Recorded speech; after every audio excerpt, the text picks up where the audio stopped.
ಚಳಿ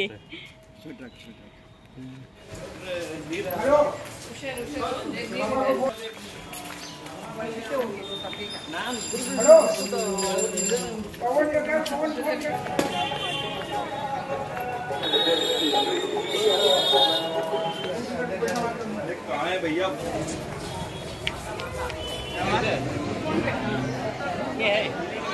आगे बढ़ो ಚೆನ್ನಾಗಿದೆಯಾ मिला आने तो दीजिए अंकल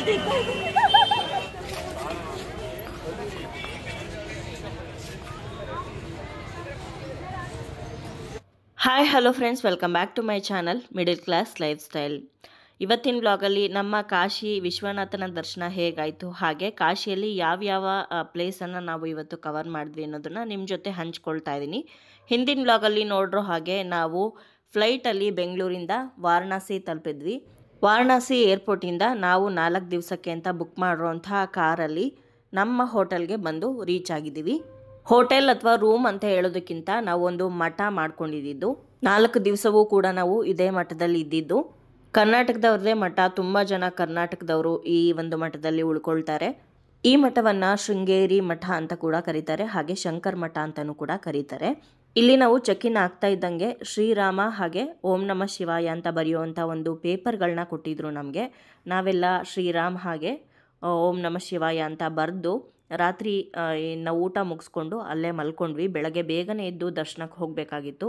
ಹಾಗಾಗಿ ಬೆಳಗ್ಗೆನೇ 4 ಗಂಟೆಗೆ ಎದ್ದು ಎಲ್ಲರೂ ಸ್ನಾನ ಮುಗಿಸಿ ಕಾಶಿ ವಿಶ್ವನಾಥನ ದರ್ಶನಕ್ಕೆ ಅಂತ ಅಂದ್ಬಿಟ್ಟು ರೆಡಿ ಆಗಿದ್ದೀವಿ. ನಾವು ಕಾಶಿಗೆ ಹೋಗಿದ್ದಿದ್ದು ನವೆಂಬರ್, ಆಲ್ರೆಡಿ 1-2 ವಾರ ಕಳೆದೋಗಿತ್ತು. ಈ ಟೈಮಲ್ಲಿ ಹೋಗಿದ್ದರಿಂದ ತುಂಬಾ ಚಳಿ ಇರುತ್ತೆ ಅಂತ ಅಂದ್ಕೊಂಡಿದ್ವಿ. ಬಟ್ ನಾವು ಎಕ್ಸ್ಪೆಕ್ಟ್ ಮಾಡಿದಂತಹ ಚಳಿ ಅಲ್ಲಿ ಇರಲಿಲ್ಲ. ನೋಡಿ, ಇದೇ ಮಠದಲ್ಲಿ ನಾವು ಉಳ್ಕೊಂಡಿರೋದು. ಇಲ್ಲಿ ಮಠದ ಹಿಂದೆನೇ ಒಂದು ದೇವಸ್ಥಾನ ಇತ್ತು. ದೇವಸ್ಥಾನದಲ್ಲಿ ಆಂಜನೇಯನ ದರ್ಶನ ಮಾಡಿಕೊಂಡು ಇಲ್ಲಿ ಬೆಟ್ಟದ ನೆಲ್ಲಿಕಾಯಿ ಗಿಡದ ಕೆಳಗಡೆ ತುಳಸಿ ಕಟ್ಟೆ ಮುಂದೆ 365 ಬತ್ತಿಗಳನ್ನ ಹಾಕಿ ದೀಪ ಹಚ್ತಾ ಇದ್ರು.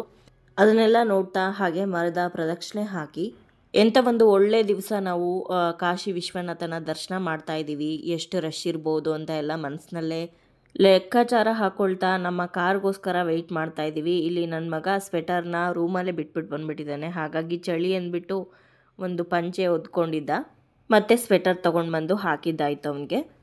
ಕಾರ್ ಬಂತು. ಕಾರಲ್ಲಿ ಇವಾಗ ಕೂತ್ಕೊಂಡು ಕಾಶಿ ವಿಶ್ವನಾಥನ ದರ್ಶನಕ್ಕೆ ಅಂತ ಹೊರಟಿದ್ದೀವಿ. ಹೋಗೋ ದಾರಿಯಲ್ಲಿ ಆಲ್ರೆಡಿ ದರ್ಶನ ಮುಗಿಸ್ಕೊಂಡು ಸುಮಾರು ಜನ ಬರ್ತಾಯಿದ್ರು. ನಾವು ಅಂದ್ಕೊತಾ ಇದ್ವಿ, ನಾವು ಬಂದಿದ್ದು ತುಂಬ ತಡ ಆಯ್ತೇನೋ, ಇನ್ನೂ ಸ್ವಲ್ಪ ಬೇಗ ಬರಬೇಕಾಗಿತ್ತೇನೋ, ಇಷ್ಟೊಂದು ಜನ ಇದ್ದಾರೆ, ಎಷ್ಟು ಗಂಟೆಗೆ ಆಗ್ಬೋದಪ್ಪ ನಮ್ಮ ದರ್ಶನ ಅಂತ ತುಂಬಾ ಯೋಚನೆ ಮಾಡ್ತಾಯಿದ್ವಿ. ಯಾವ ರೇಂಜಿಗೆ ಜನಗಳಿದ್ರು ದರ್ಶನ ಮುಗಿಸ್ಕೊಂಡು ಬರ್ತಾ ಇರೋರು ಅಂತಂದರೆ ಫುಲ್ಲು ರೋಡೇ ಬ್ಲಾಕ್ ಆಗಿತ್ತು. ತುಂಬ ಹತ್ತಿರದವರೆಗೂ ಪಾರ್ಕಿಂಗಿಗೆ ವ್ಯವಸ್ಥೆ ಇದ್ದಿದ್ದು. ಅವತ್ತಿನ ದಿನ ಜಾಸ್ತಿ ರಶ್ ಇದ್ದಿದ್ದರಿಂದ ಸುಮಾರು ಒಂದು 2 ಕಿಲೋಮೀಟರ್ ಹಿಂದೆಯೇ ನಮ್ಮ ಕಾರ್ ಪಾರ್ಕ್ ಮಾಡಬೇಕಾಯಿತು. ತುಂಬ ಜನ ಹೇಳೋರನ್ನ ಕೇಳಿರ್ತೀವಿ ನಾವು, ತುಂಬ ವಯಸ್ಸಾದ ಮೇಲೆ ಮಕ್ಕಳದ್ದು ಮದುವೆ ಎಲ್ಲ ಮಾಡಿ ಜವಾಬ್ದಾರಿನೆಲ್ಲ ಮುಗಿಸ್ಕೊಂಡು ಆಮೇಲೆ ಕಾಶಿಗೆ ಹೋಗಬೇಕು ಅಂತ ಹೇಳ್ತಾರೆ. ನಾವು ಕಾಶಿಗೆ ಹೋಗ್ತಾ ಇದ್ದೀವಿ ಅಂತ ಹೇಳಿದಾಗಲೂ ಕೂಡ ಇಷ್ಟು ಬೇಗನಾ ಅಂತ ಕೇಳ್ದವ್ರಿದ್ದಾರೆ. ಆದರೆ ಈಗಿನ ಸಿಚುವೇಶನ್ಗೆ ನೋಡಿಕೊಂಡ್ರೆ ಖಂಡಿತವಾಗ್ಲೂ ವಯಸ್ಸಲ್ಲಿದ್ದಾವಾಗೇ ಕಾಶಿ ನೋಡೋದು ತುಂಬಾ ಒಳ್ಳೆಯದು. ಯಾಕಂದರೆ ತುಂಬ ನಡಿಬೇಕಾಗಿರುತ್ತೆ. ನೀವೇನಾದರೂ ತುಂಬ ವಯಸ್ಸಾದ ಮೇಲೆ ಬಂದರೆ ಯಾವುದನ್ನು ಕರೆಕ್ಟಾಗಿ ನೋಡೋದಕ್ಕಾಗಲ್ಲ. ಆ ಕಾಶಿಯ ಗಲ್ಲಿಗಳಲ್ಲಿ, ಚಿಕ್ಕ ಚಿಕ್ಕ ಗಲ್ಲಿಗಳಲ್ಲಿ ಓಡಾಡೋದೇ ಒಂದು ಸಂತೋಷ. ತುಂಬ ಬೆಳಗ್ಗೆ ಆಗಿರೋದ್ರಿಂದ ಈ ಖಾಲಿ ಗಲ್ಲಿಗಳು ನಿಮ್ಗೆ ಇವಾಗ ಕಾಣಿಸ್ತಾ ಇದೆ. ಅದೇ ಸಂಜೆ ಆರತಿ ಸಮಯದಲ್ಲಿ ಒಂದು ಇರುವೆ ಕೂಡ ನುಸಿಯೋದಕ್ಕೂ ಜಾಗ ಇಲ್ಲದೆ ಇರೋ ಹಾಗೆ ಜನಗಳು ತುಂಬಿರ್ತಾರೆ. ಆ ಕಾಶಿಯಲ್ಲಿರುವಂಥ 10 ಘಾಟ್ಗಳಲ್ಲಿ ಕಡಿದಾಗಿರುವಂಥ ಮೆಟ್ಲುಗಳನ್ನು ಹತ್ತಿ ಇಳಿವಾಗ ದೇವ್ರು ಕಾಣಿಸಿರ್ತಾನೆ. ಹಾಗಾಗಿ ಕಾಶಿಗೆ ಬರಬೇಕು ಅಂತ ಯಾರಾದರೂ ಅಂದ್ಕೊಂಡಿದ್ರೆ ವಯಸ್ಸಾಗಲಿ ಅಂತ ಕಾಯಬೇಡಿ. ದಯವಿಟ್ಟು ಕೈ ಕಾಲು ಚೆನ್ನಾಗಿದ್ದಾಗ, ಮೈಯಲ್ಲಿ ಇನ್ನೂ ಶಕ್ತಿ ಇರುವಾಗಲೇ ಕಾಶಿ ನೋಡಿದರೆ ಬೆಟರು ಅಂತ ನಾನು ಹೇಳ್ತೀನಿ.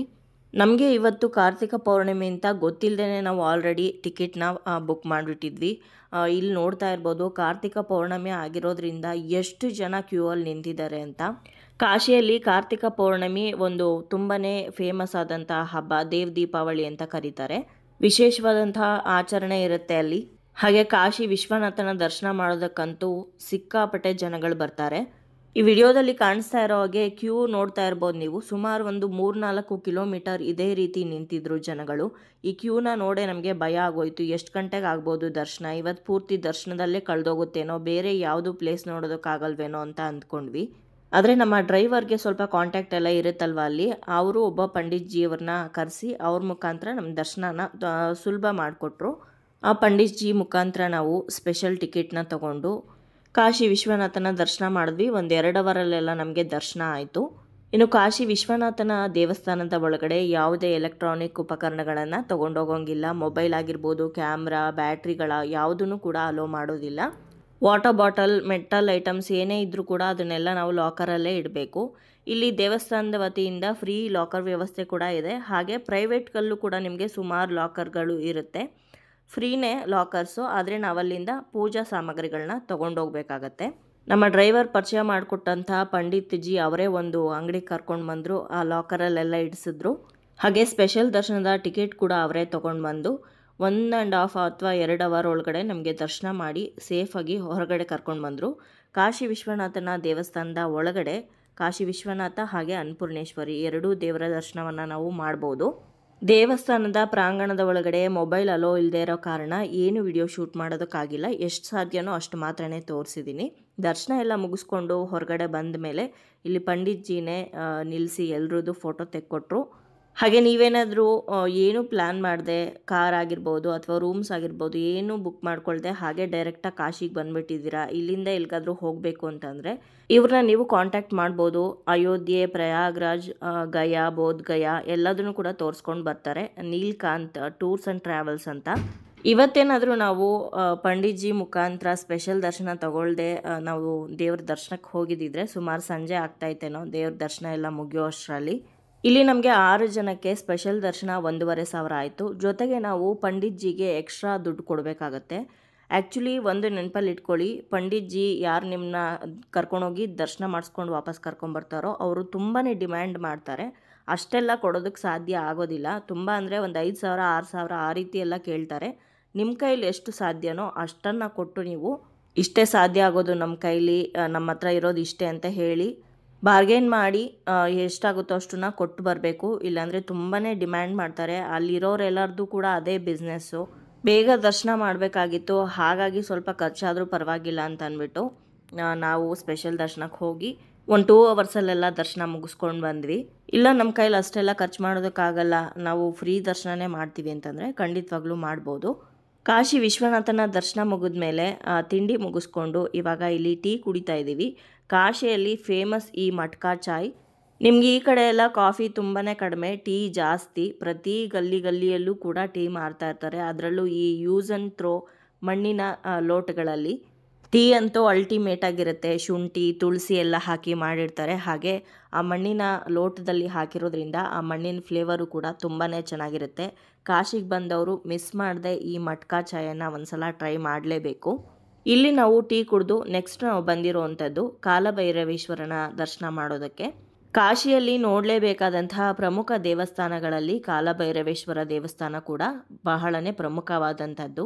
ಈ ಕಾಶಿ ಕ್ಷೇತ್ರ ಏನಿದೆ, ಈ ಕ್ಷೇತ್ರವನ್ನು ಕಾಪಾಡ್ತಾ ಇರುವಂಥವನು ಕಾಲಭೈರವೇಶ್ವರ ಅಂತ ಹೇಳ್ತಾರೆ.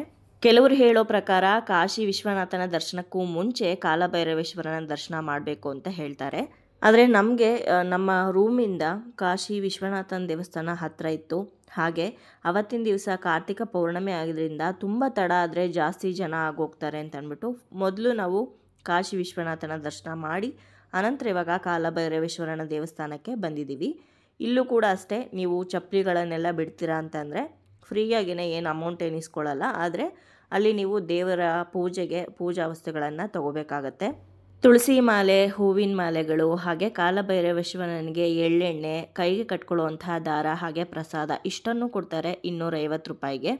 ಇಲ್ಲಿ ನಾವೆಲ್ಲರೂ ಕೂಡ ಹಣೆಗೆ ತಿಲಕವನ್ನು ಇಡಿಸ್ಕೊಂಡು ದೇವರ ದರ್ಶನಕ್ಕೆ ಅಂತ ನಿಂತ್ಕೊಂಡಿದ್ದೀವಿ. ಕಾಲಭೈರವೇಶ್ವರ ದೇವಸ್ಥಾನಕ್ಕೂ ಕೂಡ ತುಂಬಾ ರಶ್ ಇತ್ತು. ಈ ಕಾಲಭೈರವೇಶ್ವರ ದೇವಸ್ಥಾನದ ಹೊರಭಾಗದಲ್ಲಿ ಒಂದು ಪೇಂಟಿಂಗ್ ಮಾಡಿದ್ದಾರೆ, ತುಂಬಾ ಚೆನ್ನಾಗಿದೆ, ಶಿವ ಹಾಗೆ ನಂದಿದು. ಈ ಕಾಲಭೈರವೇಶ್ವರ ದೇವಸ್ಥಾನದ ಒಳಗಡೆ ಮೂರ್ತಿಯನ್ನು ನೀವು ನೋಡೋದಕ್ಕೆ ಸಾಧ್ಯ ಇಲ್ಲ. ಒಂದು ಕಲ್ಲು ಇದೆ, ಆ ಕಲ್ಲಿಗೆ ಕೇಸರಿಯನ್ನು ಹಚ್ಚಿರ್ತಾರೆ. ಆ ಕಲ್ಲನ್ನೇ ಕಾಲಭೈರವೇಶ್ವರ ಅಂತ ಪೂಜಿಸೋದಿಲ್ಲಿ. ಯಾರ್ಯಾರಿಗೆ ಆಂಗ್ಸೈಟಿ ಪ್ರಾಬ್ಲಮ್ ಇದೆಯೋ ಅವರು ಖಂಡಿತವಾಗ್ಲೂ ಈ ಕಾಶಿ ಕಾಲಭೈರವೇಶ್ವರ ದೇವಸ್ಥಾನಕ್ಕೆ ಒಮ್ಮೆ ಬರಲೇಬೇಕು. ಭಯ, ಆತಂಕ, ಹೆದರಿಕೆ ಇರೋರು ಈ ಕಾಲಭೈರವೇಶ್ವರ ದೇವಸ್ಥಾನಕ್ಕೆ ಬಂದು ಒಂದ್ಸಲ ದರ್ಶನ ಮಾಡಿದ್ರೆ ಅವರ ಎಲ್ಲ ಭಯಗಳು ಕೂಡ ನಿವಾರಣೆ ಆಗುತ್ತೆ. ಈ ದೇವಸ್ಥಾನದಲ್ಲಿ ಹೆಣ್ಮಕ್ಳು ಅಂತ ಅಲ್ಲ, ಗಂಡ್ಮಕ್ಳು ಅಂತ ಅಲ್ಲ, ಎಲ್ರಿಗೂ ಕೂಡ ಬೆನ್ನ ಮೇಲೆ ಹೊಡಿತಾರೆ. ಏನಾದರೂ ಭಯ ಎಲ್ಲ ಇದ್ದರೆ ಅದೆಲ್ಲವೂ ಕೂಡ ಕಡಿಮೆ ಆಗಲಿ ಅಂತ. ಅದು ಒಂಥರ ಹೊಸ ಅನುಭವ. ಅಲ್ಲಿ ದರ್ಶನ ಎಲ್ಲ ತುಂಬ ಚೆನ್ನಾಗಾಯಿತು. ದರ್ಶನ ಮುಗಿಸ್ಕೊಂಡು ಹೊರಗಡೆ ಬಂದ್ವಿ. ಇಲ್ಲಿ ವಾರಣಾಸಿ ಸ್ಟ್ರೀಟ್ ಫುಡ್ಡನ್ನು ಟ್ರೈ ಮಾಡ್ತಾ ಇದ್ದೀವಿ. ಇದು ಲಸ್ಸಿ ತುಂಬಾ ಫೇಮಸ್ ವಾರಣಾಸಿ ಅಥವಾ ಕಾಶಿಯಲ್ಲಿ. ಇನ್ನು ಈ ಕಡೆ ಇಲ್ಲಿ ನೋಡ್ತಾ ಇರೋವಂಥದ್ದು ಮಲಾಯಿಯೋ ಅಂತ ಕರೀತಾರೆ, ಮಕ್ಕನ್ ಮಲಾಯಿಯೋ ಅಂತ, ಕೆನೆಯಲ್ಲಿ ಮಾಡಿರೋವಂಥದ್ದು ತುಂಬಾ ಚೆನ್ನಾಗಿರುತ್ತೆ ಅಂತೆ. ನಾನು ಟ್ರೈ ಮಾಡಲಿಲ್ಲ, ಅದು ನಾನು ಲಸ್ಸಿ ತೊಗೊಂಡೆ. ಇನ್ನು ಈ ದೇವಸ್ಥಾನದಲ್ಲಿ ನಾವು ಪೂಜೆಗೆ ಅಂತ ಏನು ತೊಗೊಂಡೋಗಿರ್ತೀವಿ ಆ ಹಾರವನ್ನು, ಒಂದು ಹಾರವನ್ನು ದೇವರಿಗೆ ಹಾಕಿ ಮತ್ತೊಂದು ಹಾರವನ್ನು ನಮಗೆ ಹಾಕ್ಕೊಳ್ಳೋದು ಕೊಡ್ತಾರೆ. ಆ ಹಾರಗಳನ್ನೆಲ್ಲ ಹಾಕ್ಕೊಂಡು ಫೋಟೋಗಳನ್ನೆಲ್ಲ ತೊಗೊಂಡ್ವಿ. ಒಂದು ತುಂಬಾ ಪಾಸಿಟಿವ್ ವೈಬ್ಸ್ ಇತ್ತು ಈ ಕಾಲಭೈರವೇಶ್ವರ ದೇವಸ್ಥಾನದಲ್ಲಿ. ಅಲ್ಲಿಂದ ನೆಕ್ಸ್ಟ್ ನಾವು ಬಂದಿದ್ದು ಸಾರನಾಥ್ಗೆ. ಕಾಶಿಯಿಂದ ಸುಮಾರು 11 ಕಿಲೋಮೀಟರ್ ದೂರದಲ್ಲಿದೆ ಸಾರನಾಥ್. ಮಧ್ಯಾಹ್ನ ಇವಾಗ ಸುಮಾರು 1 ಗಂಟೆ ಆಗಿದೆ. ಈ ಸಮಯದಲ್ಲಿ ಕಾಶಿಯಲ್ಲಿರುವಂತಹ ಬೇರೆ ಬೇರೆ ದೇವಸ್ಥಾನಗಳು ಕ್ಲೋಸ್ ಆಗಿರುತ್ತೆ. ಅದಕ್ಕೋಸ್ಕರ ಸಾರನಾಥಕ್ಕೆ ಬಂದು ಅಲ್ಲಿ ಈ ಬುದ್ಧನ ಪ್ರತಿಮೆಯನ್ನು ನೋಡಿಕೊಂಡು ರಿಟರ್ನ್ ನಾವು ಕಾಶಿಗೆ ಹೋಗೋಣ ಅಂತ ಹೇಳಿ ಮೊದಲು ಇಲ್ಲಿಗೆ ಬಂದಿದ್ದೀವಿ. ಸಾರನಾಥ ಅನ್ನುವಂತಹ ಜಾಗ ಏನಿದೆ, ಇದು ವಿಶ್ವದಲ್ಲಿ ಇರುವಂತಹ 4 ಬೌದ್ಧರು ವೀಕ್ಷಣೆ ಮಾಡುವಂತಹ ಅಥವಾ ಭೇಟಿ ಕೊಡುವಂತಹ ಯಾತ್ರಾ ಸ್ಥಳಗಳಲ್ಲಿ ಒಂದಾಗಿದೆ. ಗೌತಮ ಬುದ್ಧನಿಗೆ ಬೋಧಗಯಾದಲ್ಲಿ ಜ್ಞಾನೋದಯ ಆದ ನಂತರ ತನ್ನ ಮೊದಲ ಧರ್ಮೋಪದೇಶವನ್ನು ನೀಡಿದಂತಹ ಸ್ಥಳನೇ ಈ ಸಾರನಾಥ. ಬುದ್ಧ ಅನ್ನೋ ಒಂದು ಹೆಸರಲ್ಲಿನೇ ಶಾಂತಿ ಇದೆ. ಅದೇ ರೀತಿ ಈ ಒಂದು ಜಾಗದಲ್ಲೂ ಕೂಡ ತುಂಬ ಪೀಸ್ಫುಲ್ನೆಸ್ ಇದೆ. ಈ ಜಾಗದ ಸುತ್ತಮುತ್ತಲೂ ಕೂಡ ತುಂಬಾ ನೋಡಬೇಕಾದಂತಹ ಜಾಗಗಳಿದೆ. ದಮೆಕ್ ಸ್ತೂಪ, ಹಾಗೆ ಟಿಬೇಟಿಯನ್ ಟೆಂಪಲ್ ಇದೆ, ಹಾಗೆ ವಸ್ತು ಸಂಗ್ರಹಾಲಯನೂ ಕೂಡ ಇಲ್ಲಿ ಇದೆ, ನೋಡ್ಬೋದು ನೀವು. 80 ಅಡಿ ಎತ್ತರವಾಗಿರುವಂತಹ ಬುದ್ಧನ ಪ್ರತಿಮೆ ನಿಂತಿರುವಂತಹ ಭಂಗಿಯಲ್ಲಿ ಇದೆ. ಈ ಸ್ಟ್ಯಾಚ್ಯೂ ಇರುವಂತಹ ಪಕ್ಕದಲ್ಲೇ ಒಂದು ಬುದ್ಧನ ದೇವಸ್ಥಾನ ಕೂಡ ಇದೆ. ಆ ದೇವಸ್ಥಾನದ ಒಳಗಡೆ ಗೋಲ್ಡನ್ ಕಲರಲ್ಲಿ ಇರುವಂತಹ ಬುದ್ಧನ ಪ್ರತಿಮೆ ಇದೆ. ತುಂಬ ಚೆನ್ನಾಗಿದೆ ನೋಡೋದಕ್ಕೆ. ಕಾಶಿಗೆ ಯಾತ್ರೆಗೆ ಅಂತ ಹೋಗೋರು ಬುದ್ಧನ ಈ ಪ್ರತಿಮೆಯನ್ನು ನೋಡೋದಕ್ಕೆ ಮರಿಬೇಡಿ. ತುಂಬಾ ಹತ್ತಿರದಲ್ಲಿದೆ, 10 ಕಿಲೋಮೀಟರ್ ದೂರದಲ್ಲಿರೋದಷ್ಟೇ. ತುಂಬಾ ಚೆನ್ನಾಗಿದೆ. ನೀವು ಆಟೋ ಮಾಡಿಕೊಂಡು ಬಂದು ಕೂಡ ಹೋಗ್ಬೋದು. ಈ ಬುದ್ಧನ ದೇವಸ್ಥಾನದ ಹೊರಭಾಗದಲ್ಲಿ 2 ಕಡೆಯೂ ಕೂಡ ಅರಳಿ ಮರ ಇದೆ. ಅರಳಿ ಮರನೇ ಬೋಧಿ ವೃಕ್ಷ ಅಂತ ಕರೆಯೋದು. ಬೋಧಿ ವೃಕ್ಷದ ಕೆಳಗಡೆ ಬುದ್ಧನ ಪ್ರತಿಮೆಯನ್ನು ಇಟ್ಟಿದ್ದಾರೆ. ಇದನ್ನೆಲ್ಲ ನೋಡಿಕೊಂಡು ನಾವು ಹೊರಗಡೆ ಹೊರಟ್ವಿ. ಇಲ್ಲೆಲ್ಲ ನೋಡೋದಕ್ಕೆ 1 ಅವರ್ ಆದರೂ ಬೇಕಾಗತ್ತೆ ನಿಮಗೆ. ಇವಾಗ ಸಮಯ 2 ಗಂಟೆ ಆಗ್ತಾ ಬಂತು. ಇಲ್ಲಿಂದ ಹೊರಗಡೆ ನಮ್ಮ ಕಾರ್ ಪಾರ್ಕ್ ಮಾಡಿರೋ ಕಡೆ ಬಂದು ಅಲ್ಲಿ ಸ್ವಲ್ಪ ಶಾಪಿಂಗ್ ಎಲ್ಲ ಮಾಡಿ, ಅಲ್ಲೇ ಪಕ್ಕದಲ್ಲಿ ಫ್ರೆಶ್ ಆಗಿ ಮೂಸಂಬಿ ಜ್ಯೂಸ್ ಮಾಡ್ತಾಯಿದ್ರು. ಶುಗರ್ಲೆಸ್ ಮೂಸಂಬಿ ಜ್ಯೂಸು. ಮಿಕ್ಸಿಯಲ್ಲಿ ಮಾಡುವಂತಹ ಜ್ಯೂಸ್ ಅಲ್ಲ ಇದು, ಕೈಯಲ್ಲೇ ಮಿಷನ್ನಲ್ಲಿ ಮಾಡುವಂಥದ್ದು. ಇಲ್ಲಿ ಜ್ಯೂಸ್ ಎಲ್ಲ ಕುಡಿದು ರಿಟರ್ನ್ ನಾವು ನಮ್ಮ ರೂಮ್ಗೆ ವಾಪಸ್ ಹೋದ್ವಿ. ರೂಮ್ಗೆ ಹೋಗಿ ಸ್ವಲ್ಪ ಹೊತ್ತು ಫ್ರೆಶ್ ಅಪ್ ಆಗಿ ರೆಸ್ಟ್ ಮಾಡಿ ಮತ್ತೆ ರೆಡಿಯಾಗಿ ನಾವೇ ಆಟೋ ಮಾಡಿಕೊಂಡು ಒಂದು ಕಡೆ ಹೋದ್ವಿ. ಅಲ್ಲಿ ನಡೆದಂಥ ಘಟನೆಗಳು ಹಾಗೆ ನಮಗಾದಂತಹ ಅನುಭವಗಳನ್ನ ಹೇಳೋದಕ್ಕಾಗಲ್ಲ. ನಮ್ಮ ಲೈಫ್ ಲಾಂಗ್ ನೆನಪಿಟ್ಕೊಳ್ಳೋ ಅಂಥ ಒಂದು ದಿನ ಆಯಿತು. ಅದು ಏನಾಯಿತು ಅನ್ನೋದನ್ನು ಮುಂಬರುವಂಥ ವ್ಲಾಗಲ್ಲಿ ನಿಮ್ಮ ಜೊತೆ ಶೇರ್ ಮಾಡ್ತೀನಿ. ನೀವು ಕೂಡ ಆ ವ್ಲಾಗ್ಗೆ ವೆಯ್ಟ್ ಮಾಡ್ತಾ ಇರ್ತೀರಾ ಅಂತ ಭಾವಿಸಿದ್ದೀನಿ. ಸೊ ಇವತ್ತಿನ ಈ ವ್ಲಾಗ್ನ ಇಲ್ಲಿಗೆ ಎಂಡ್ ಮಾಡ್ತಾ ಇದ್ದೀನಿ. ಈ ವ್ಲಾಗ್ ನಿಮ್ಮೆಲ್ಲರಿಗೂ ಇಷ್ಟ ಆಗಿರ್ಬೋದು ಅಂತ ಭಾವಿಸ್ತೀನಿ. ಇಷ್ಟ ಆದರೆ ಲೈಕ್ ಮಾಡಿ, ಬೇರೆಯವ್ರಿಗೂ ಕೂಡ ವ್ಲಾಗ್ನ ಶೇರ್ ಮಾಡಿ, ಹಾಗೆ ನಿಮ್ಮ ಅನಿಸಿಕೆಗಳನ್ನು ಖಂಡಿತವಾಗ್ಲೂ ಕಮೆಂಟ್ ಮುಖಾಂತರ ಬರೀ ತಿಳಿಸಿ. ಮತ್ತೊಂದು ಇಂಟ್ರೆಸ್ಟಿಂಗ್ ವ್ಲಾಗ್ ಜೊತೆಗೆ ನಿಮ್ಮನ್ನ ಮತ್ತೆ ಭೇಟಿ ಆಗ್ತೀನಿ. ಅಲ್ಲಿಯವರೆಗೂ ಧನ್ಯವಾದಗಳು. ಲೋಕ ಸಮಸ್ತ ಸುಖಿನೋ ಭವಂತು.